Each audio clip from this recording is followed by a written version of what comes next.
Welcome back to the Artie Lange Show. Josh Fulfer. I want to thank Josh for coming here. He's a good influence. We're having some of the most immature discussions ever. We're talking boogers and everything. So this book, what inspired you to write this book? Have you just dated a ton of single moms to the point where, and is there an art to it? Like, what's the deal? Well, I'm remarried now. Right. So you are? Okay. Yeah. But there is an art to it. See, here's the thing. I always thought that you should avoid single moms because we're kind of brought up to go, don't date. No. But it just seems like extra baggage that you don't want. But here's the thing. Right. Like you generally in the prime of their life sexually. And they've been around That's kids. true, too, all they want to do is have sex.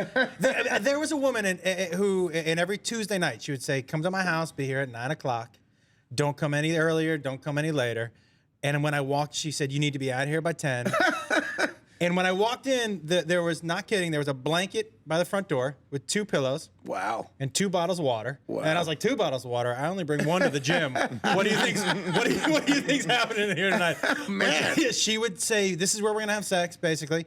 You don't need to go past the blanket. You don't need to know anything about my life.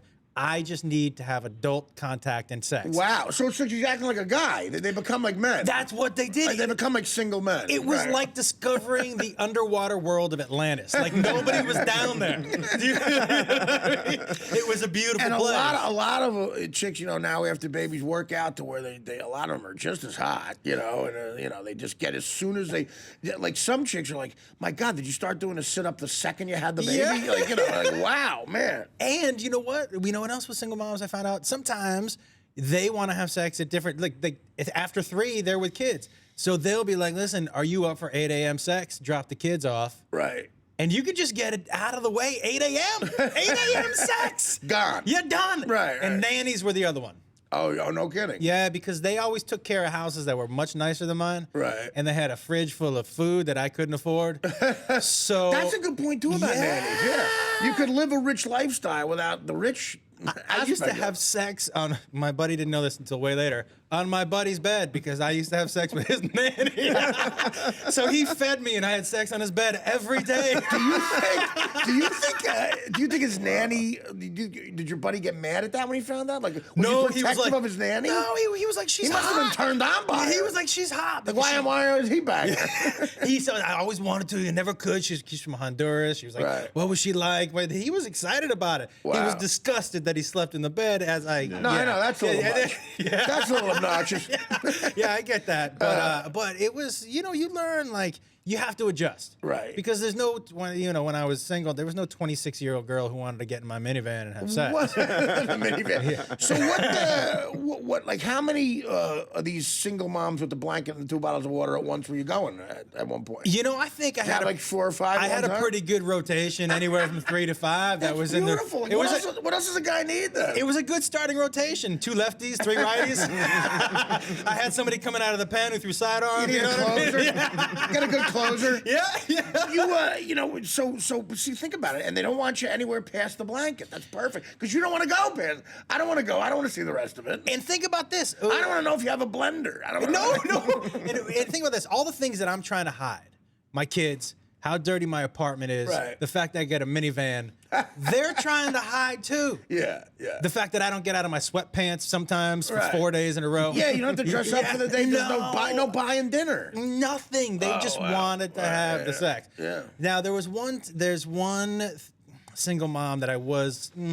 I'm always up for whatever. Like I always was up for trying for one thing once. Right. You ever dated like a real muscular bodybuilder girl? Not like a full bodybuilder. No. I tried that once.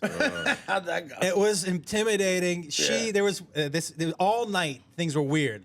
Like she was getting my drinks. She was pretending to laugh at things that I was saying, and I was like, "This is weird." And at one point, not kidding, a dude bumped my arm, and my drink spilled a little bit. And before I could say anything, she stood up. She was like, "Hey!"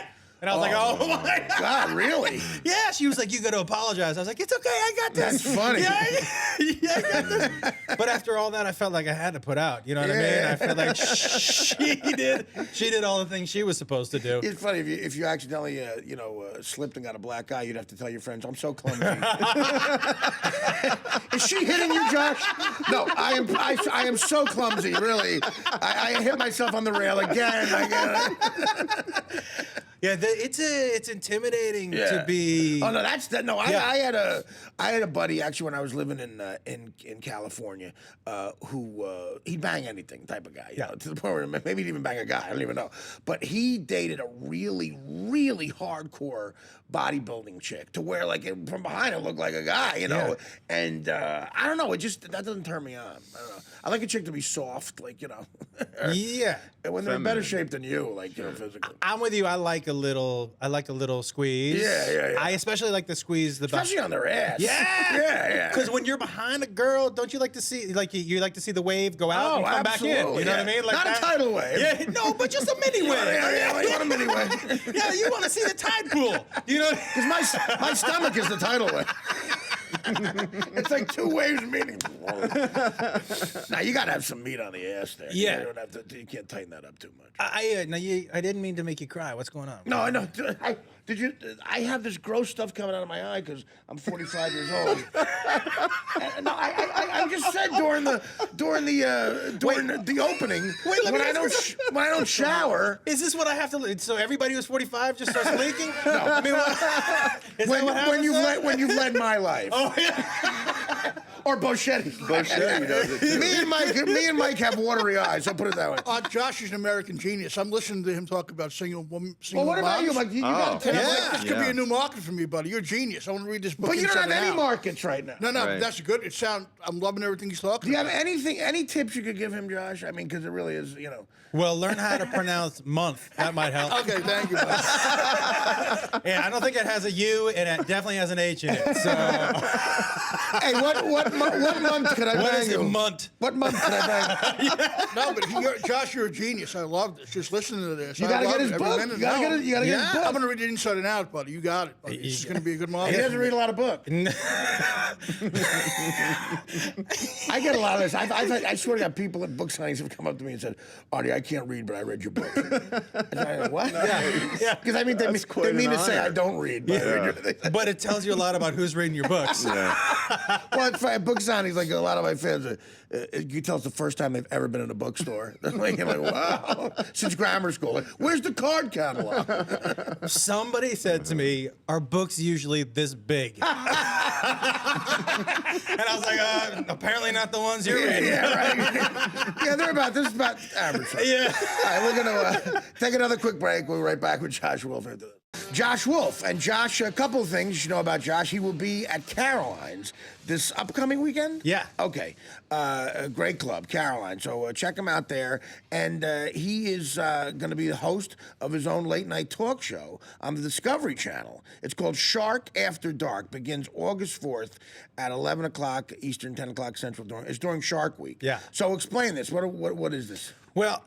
It's not a recap show, right? But it is gonna be shark centric because they get like 11 million viewers. So that is the biggest thing. Yeah. Here's the thing: what I just found out like 10 days ago, it's live. So we tape at 8. It's live. It's a live hour talk show. No editing. No nothing. They just let you know this. About 10 days ago is when I found out. I was like, so when we edit, they go, no, that's live. I was like, oh. Your agent calls you a month into the deal. Oh, by the way, something else about the show. Yeah, so all that stuff, like the monologue and all. There's no editing. So are you going to do? It's a traditional talk show in the sense you're going to go out do a monologue, field piece, right? There's going to be some, whatever our guests and stuff. Two guests. We're going to have somebody from Shark Week on. Usually like a shark expert, probably. Right. And a celeb. There's so many celebs that are into sharks. No, well, that Shark Week is a brilliant thing. It's huge. Brilliant for them, yeah. Because it's such a guy thing. But I know women like it too. It's just, first of all, kids are crazy. Yeah, it's great because it's fascinating. It's sharks, but it's really well done. It's interesting. It's funny though because at one point I pitched something. They were like, "That's a little, we're not sure." And risque. And I go, "But the show before us shows a shark pulling meat off of a man's bones." Yeah. Kids aren't scared of that.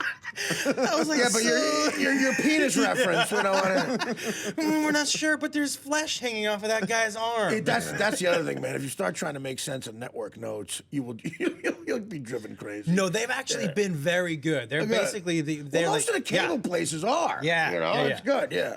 So it's going to be like 1 week where they test it out. Yep. Great, man. And if they test it out and they seem like that's something good for that channel, then we'll give it a little more of a run. Yeah, sure. But look, this is amazing. Like you get to sit here and Right. just talk.